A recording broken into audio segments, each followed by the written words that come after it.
So we want to talk today about creative assessment strategy for improved equity. And this is a subject that both Regina and I are very passionate about. I quit a chemical engineering master's program and actually dropped out of school because of an assessment. I was handed a master's thesis to do that I was completely uninterested in and that I didn't understand at all. And I began to feel that chemical engineering wasn't for people like me, which was people who were actually social. I was expected to sit in a lab for hours on end and weigh things over and over and over. And I didn't connect with my advisor. I didn't connect with the topic. And I left. I was getting A pluses in every single class I took when I dropped out. And so that, chalk me down as one of those people who failed out of a STEM program, one of those women who failed out of a STEM program. Regina has a story to share as well. So I share a similar story as Maria. I actually thought I was going to be a computer science major when I enrolled in college. And 3 days in, when I went to my first class, which was a physics lab, when I walked in, I just felt defeated on day one. I said, there's no way I'll pass an assessment in this course. So I quit.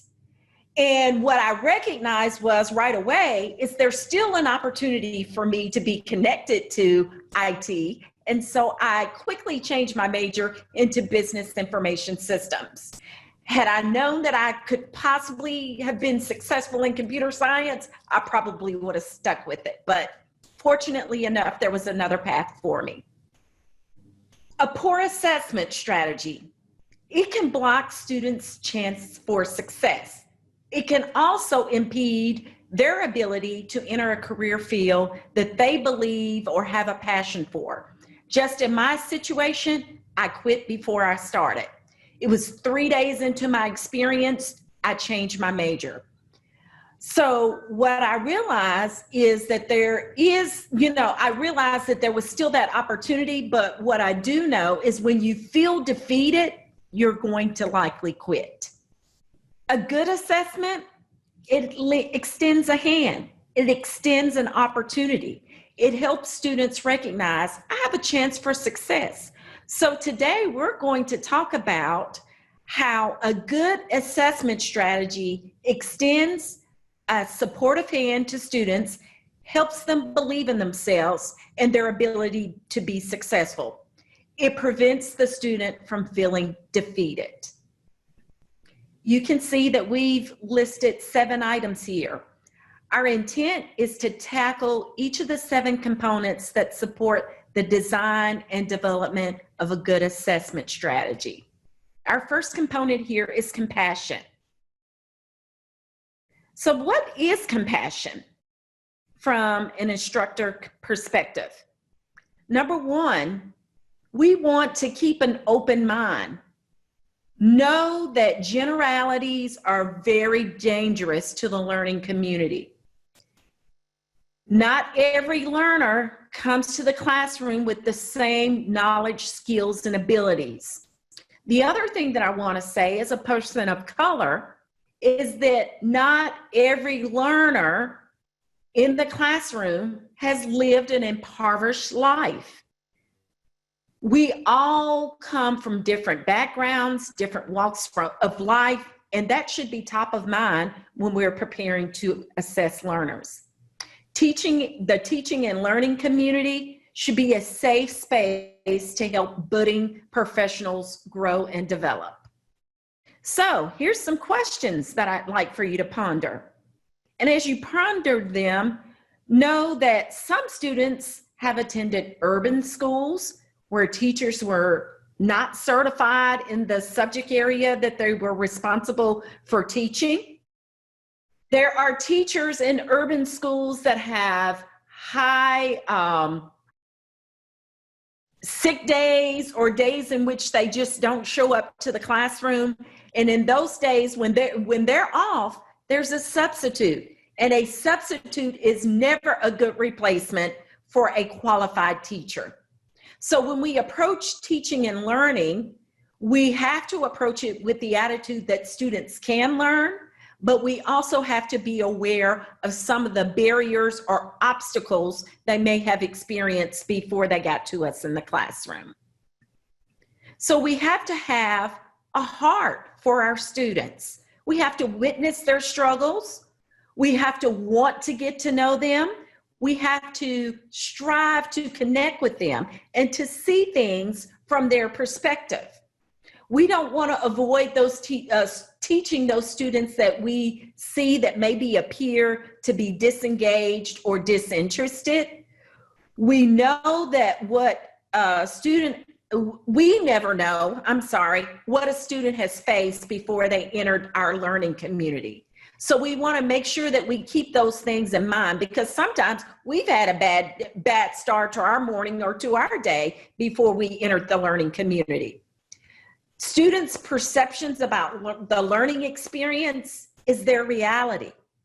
If they haven't had a good teaching experience or an assessment experience, it informs their worldview.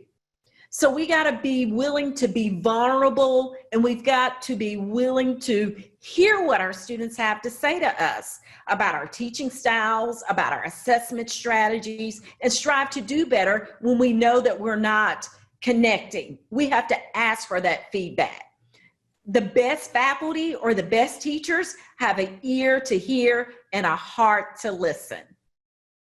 So compassion, we want to embrace uniqueness of every student. Every student is unique. Their lived experience, their worldviews are unique. They're not going to be exactly the same. We want to find ways to celebrate that uniqueness, and we want to be aware that although the backgrounds may be different, the knowledge or the braveness may not be there for the student to share that their knowledge base is not equal to one of their peers. So we want to strive to incorporate ways for students to feel included and ask them to share and create an environment that is inclusive, that will help them learn and grow.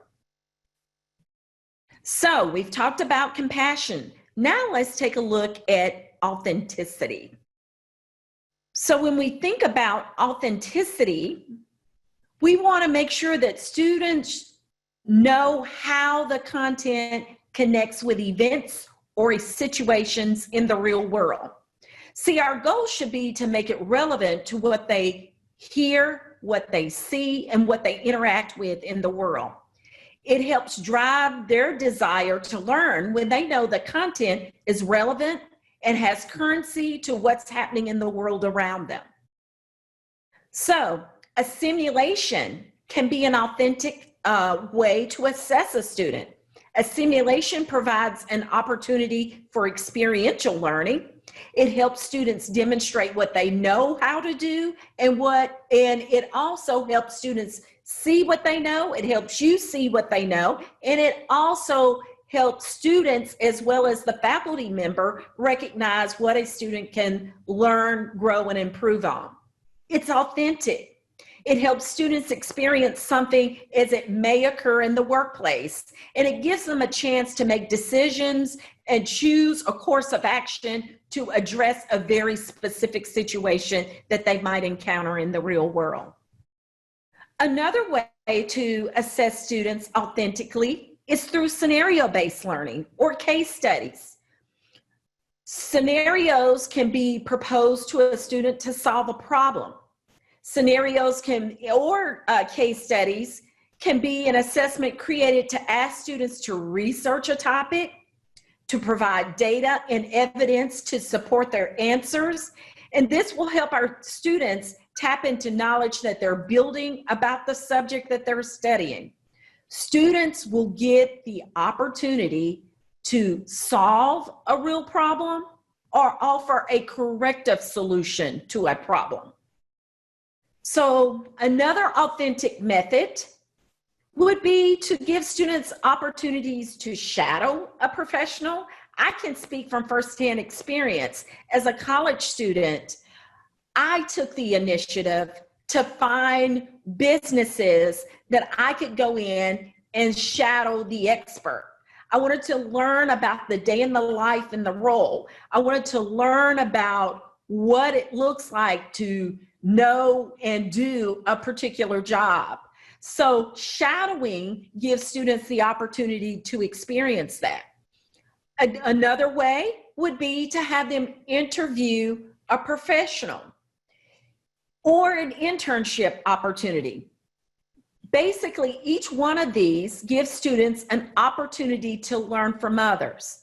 When they're learning from others, they also can present what they learned, and it builds their career readiness, and we can assess how they developed and how they grew from those real experiences through a written assignment. A good assessment strategy will build student agency.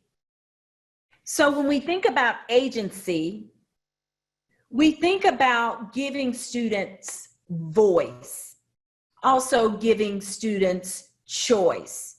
Choice in how to learn the content, choice in the way in which it may be delivered to them, and choice in the way their process or journey to learn it. So with a student having this voice, it helps a student have a creative opportunity, and that's the next slide, I'm sorry, a creative opportunity to choose how they will solve for the problem. So giving students agency, this voice to choose their learning path, and also to choose the way in which they believe they can learn the content best, will help them feel like they have ownership in their learning outcomes and also in their learning journey. We can give our students choice within the assessment. We've just talked about some of the ways in which we could assess the learning. So it may be that a student chooses to show that they know and that they've learned how to apply concepts through spending time shadowing a professional and then engaging in a simulation that allows them to solve some complex problems. So again, when you have opportunities to afford students voice and choice, they're likely to rise to the challenge and demonstrate their competency. So we've talked about 4 items here, or 3 items so far. We've talked about the compassion, having the heart for our students, giving them the ability to have authenticity in the learning journey, and then how we can build their agency. Maria is going to take us into the component around alignment. So when we talk about alignment, which we talk about a lot at CourseTune, we talk about it at several levels.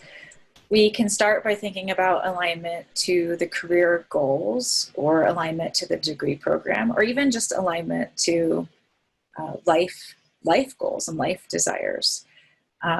So we want to make sure that whatever we're assessing, however we're assessing, we're trying as much as possible to make it very visible to students what their, how this actually matches up to their program and goals. The next part of alignment that I see is that we really need to start aligning to the life outside of academia, and that is a life where information is readily available to everybody and technology is readily available. And those 2 components have completely changed the work world. Even if a student doesn't have immediate availability to these at home, they usually do have it at work. There's almost no business in the world anymore that doesn't operate with some degree of technology and access to information. And so we do need to think carefully about the assessment that we're giving and how deeply we really need the student to achieve something like memorization in that topic. Is it really memorization that's needed, or is it critical thinking and problem solving that's needed? And while there is some need for memorization to solve problems, there's not a need to have a complete library of information in your head anymore. It's so easy to find the information we need when we're missing it. What's important to know is that we are missing information and that we need to go look for it. It's also super important, and I noticed that several of you mentioned this in the chat in your learning strategies and our assessment strategies. It's super important that we align assessment and learning to the actual objectives of the course. And we want them to be at the same level. So we don't want a learning objective that's at a very low level with a very high level of assessment. So for example, if we had like a Bloom taxonomy level 1, we aren't going to assess that by sending a student to do an internship. That's not an appropriate match of learning to assessment.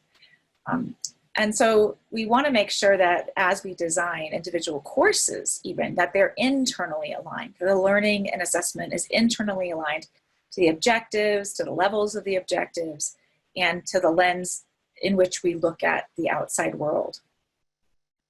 With that assessment strategy in place, we can begin to look at providing a wide variety of assessments to students. The more variety we can provide, the more opportunity there is for students to really show what they can do. And so by variety, I mean that we can ask them to write, we can ask them to film, present, solve problems, explain, interview. Often in education, we default to kind of our, I want to say, quote unquote, easiest method of assessment, which is testing. But I actually don't think that that is the easiest method of assessment. It's maybe the easiest way to take students and put them into a little factory and churn out results. But it's not actually the easiest way to assess what they know. In fact, I would argue that often when we test students, we're actually just looking for what they don't know instead of what they know. And that's a real problem, especially for students who don't have a lot of experience and background in particular types of tests, haven't been coached, don't have families that have provided them with that background and coaching. It can be really difficult. So I like to look at some varieties of assessments we can do that still get at what does a student know, but just does it in a different way. So for example, we could do assessments where you have to convince an audience of something. And you could do that by giving a lesson, creating a video tutorial. You could have students build a website, design a brochure, design an app. They don't have to build the app, they could just design what an app would do. They can make a business plan, they can design a social media campaign. There are a lot of ways they can demonstrate that they know material without us testing them all the time. And so we need to think about the variety of strategies that let them be creative, that let them demonstrate what they know, and even let them research more about what they want to find out about in a path that they're interested in. There are also alternatives to just, the test structure that we're used to. Oral assessment can be a nice way to give students opportunity to talk over what they know. Some students actually do much better when they have a chance to talk out loud and think their way through their thoughts out loud, and they feel very stifled when they have to be quiet. We can use something like peer review to help students to learn more about what is an appropriate response to things. So especially for those students who have never had coaching by their family or friends around what's appropriate for a subject area, something like peer review, or even for the instructor acting as a peer reviewer at first, can help that student to figure out how to align their responses to what is expected of them. On top of variety, and variety is really, I want to kind of actually jump back a few slides because I have the power to do that, go to that slide. Variety is really so closely linked to assessment or to alignment, right? When we have good alignment, we can actually look down our categories and see if we also have variety. Right? See if we are doing multiple ways of assessment to give students different chances to shine and show what they know. And I think that's one of the real powers to doing alignment work inside of courses, doing internal alignment, is that we can start to identify where we don't have to give a test, where we could do something else, right? But one of the cautions I would say is that we should make sure not to do too much variety, right? Choosing a few methods of assessment, making sure the students know how to do them well, and then making sure that that these are given timely feedback, things like that are what we want to get at. And Maria, just to add to your point around that, and I know we're talking about assessment, and I'm sure we're all thinking around formative and summative assessments. One of the things that I've done in a communications course that's very easy, just to get a baseline of where students are at, it's the communications course. On day one, I just simply have students introduce themselves. Where are you from? What have you done so far to prepare for whatever you want to be at the end of the game? You can learn just from a baseline what skill sets and experience they have and how much you're going to have to teach up based on just little things. So always give students opportunities around things that are low stakes before you even move up to the high stakes. Yeah. So Regina is actually just helping me get started here with scaffolding. We need to learn where our students are starting at, right?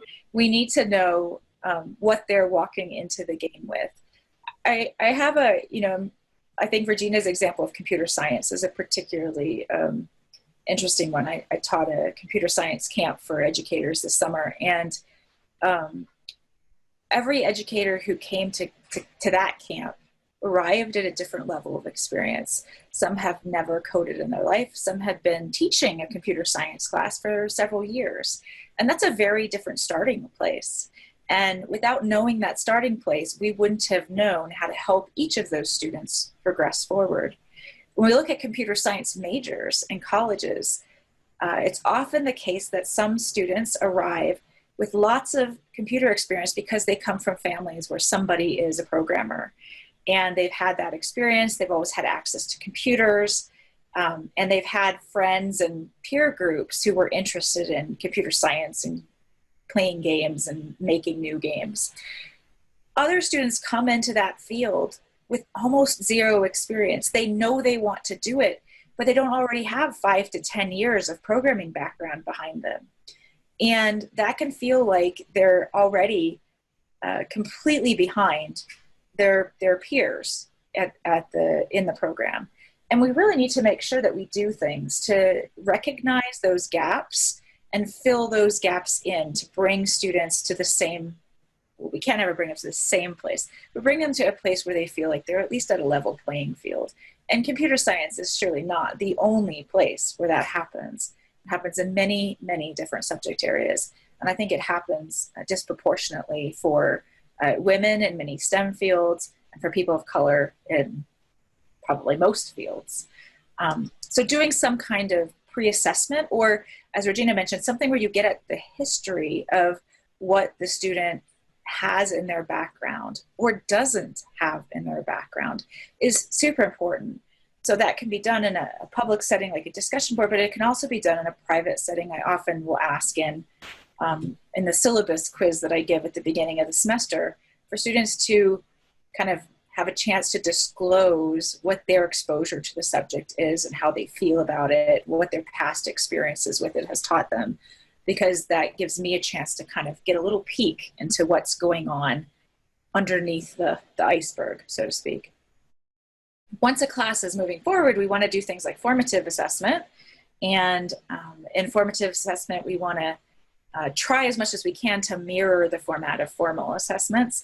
So if you are going to have tests as a final outcome, then there should be lots of opportunity to answer the types of questions they would see on a test early on in the course and often in the course with rapid feedback so that they get a real sense for how that's going to turn out later. Formative assessment can take a lot of different forms, so it's not just something like multiple choice questions. It can be something like an active session, a virtual meeting. For example, in the times we live in now, like holding a remote meeting and giving students a chance to try problems, to answer questions in real time, to discuss with their peers the same types of things they might be finding they need to discuss on exams. Those are all important things that we need to build into a course to really let students be prepared for their final assessments. We also want repeated layers of engagement throughout the learning experience. We don't want to just if something meets an important goal, a course learning outcome or a competency, we want to make sure that they engage repeatedly throughout the entire semester, not just once and then they get tested, 6 weeks from now. But if it is truly an important goal, it needs to be something that we touch over and over and over, like we're painting layers onto something. And then finally, we need to think about scaffolding as a way to build up to a final deliverable in smaller assignments. So whether that's multiple smaller tests leading up to a big test, or whether it's giving students smaller assignments that lead up to that big project. So for example, when I teach teaching with technology, the final deliverable is a website that has a philosophy of teaching and a well-researched project with lots of well-vetted resources with it and a video introducing themselves. And that's not something that is assigned overnight. Every week of the course, we tackle one piece of what will eventually be their website, so that when they get there, the actual website assembly is only a 1-week assignment. Everything else has already been complete. They've had time to focus on each piece individually. And that means that every student, regardless of what they walked into class with, however technologically savvy they were when they walked into class, has an opportunity to catch up on every skill with the time they need each week. So think about if you have larger projects. I think sometimes people have this attitude like, well, this is a junior level class. They should be able to do a project without my help. But that's making a lot of assumptions about what that student knew walking into your class compared to what other students knew walking into your class. You shouldn't make that assumption. And I don't think it's fair to conclude that everybody has the same background. So I think we need to be a little bit more careful about this one in particular. It's not that you're holding hands so much as actually layering in learning that people might not have in their background, right? And that's important. And you're giving them the best chance for success when you chunk bit by bit over weeks, because they have the time to garner the mastery necessary to be successful. Yes, absolutely. So the last step in our assessment strategy is transparency. And transparency is all about setting clear assignment expectations. As you move into new types of assessment, away from kind of our standard tried and true testing and into new things you haven't done before, it's really important to remember that students haven't done some of them before either as assessments. And so they'll have a lot of questions about what to expect about the assignment. And you can't get annoyed when they ask you those questions. It's very likely that the first time you write up a new assignment type, you will not tell them everything they need to know about what's expected. And so that's something that you need to do. And, so one thing we can do is make grading expectations really clear using some kind of rubric that lets them know, what am I actually looking for in this project, and how will I determine whether or not you've met that goal? Is it a yes or no? Is it like a nuance? Is it counting up? You were supposed to give me 5 of something, like 5 great resources, and you'll get a point for each of those. What is the expectation for this particular part of a project or this entire project? I think as part of transparency, we need to look for competency. And that is that we need to find out what students know instead of just trying to poke at what they don't know. So think of these newer assessment strategies as opportunities to demonstrate all of the things that a student would know, and they will know some things that you didn't expect them to know. And that's okay. They may not demonstrate 100% of what you had as learning objectives, but they may demonstrate 80% of what you expected and 20% of things you didn't expect too. So consider strongly whether or not, when you use some of these newer assessment strategies, whether or not you're willing to basically assign a grade for competency and then give feedback on things that could be improved in the project, or a resubmission if it's really not up to what you would expect yet. I think resubmissions are a nice way to make sure that students have an opportunity to get there. especially if they didn't have something in their background that would have helped them get there in the first place.